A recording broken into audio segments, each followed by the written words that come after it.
नमस्कार, शर्मिलाज किचनमध्ये तुम्हा सर्वांचं खूप खूप स्वागत। तर आज मी मुलांच्या आवडीचा छान असा पास्ता बनवणार आहे। तर छान असा टेस्टी पास्ता चला बनवूया। तर पास्ता बनवण्यासाठी मी कढईमध्ये पाणी उकळत ठेवले। तर त्यामध्ये मीठ घातलं 1 चमचा। छान पाणी उकळून द्यायचं,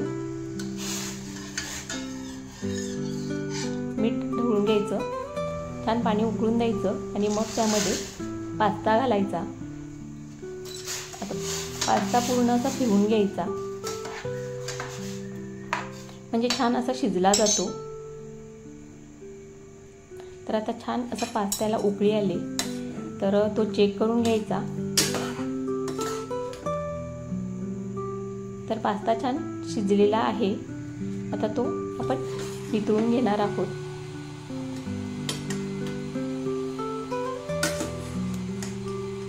तर आता हा पास्ता मी नितळून बाजूला करून घेते।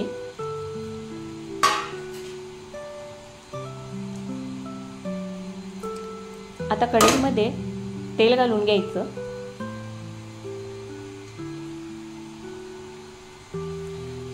त्यानंतर ह्यामध्ये जिरं घालायचं 1 चमचा। आता मी बारीक चिरून घेतलेला लसूण ह्यामध्ये घातलाय। आता हे परतून घेते छान असं। आता ह्यामध्ये मी किसून घेतलेला आलं घालते। आता हे व्यवस्थित असं परतून झालं की त्यामध्ये मी कांदा घालते बारीक चिरलेला,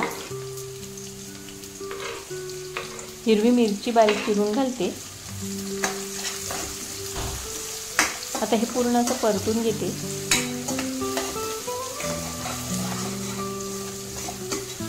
आता हे परतून झालं की यामध्ये बारीक चिरून घेतलेलं टोमॅटो घालते।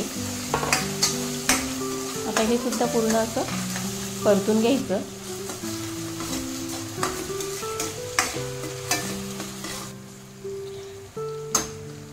आता यामध्ये आपल्याला मसाले घालायचे आहेत। तर मी हळद घालते अर्धा चमचा, लाल तिखट 1 चमचा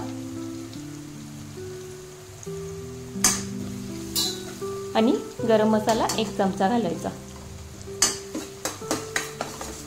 आता हे सगळे असं परतून घ्यायचं। तर असं व्यवस्थित परतून झालं की हा शिजवलेला पास्ता यामध्ये घालायचा आणि व्यवस्थित असं परतून घ्यायचा।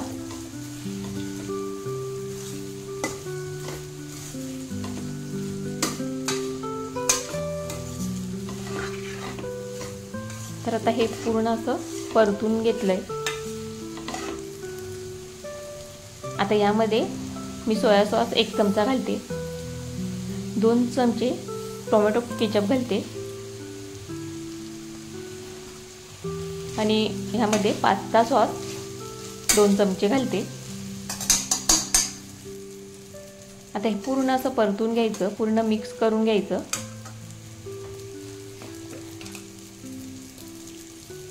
ह्यामध्ये मीठ घालायचं आपल्याला चवीनुसार।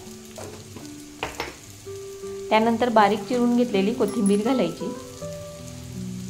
आता हे पूर्ण असं मिक्स करून घ्यायचं, खालीवर करून असं कोथिंबीर पूर्ण याला।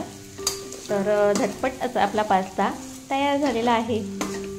रेसिपी आवडली असेल तर चॅनलला लाईक करा, सबस्क्राईब करा। तर पुन्हा भेटूया अशाच एका नवीन रेसिपी बरोबर। तोपर्यंत धन्यवाद।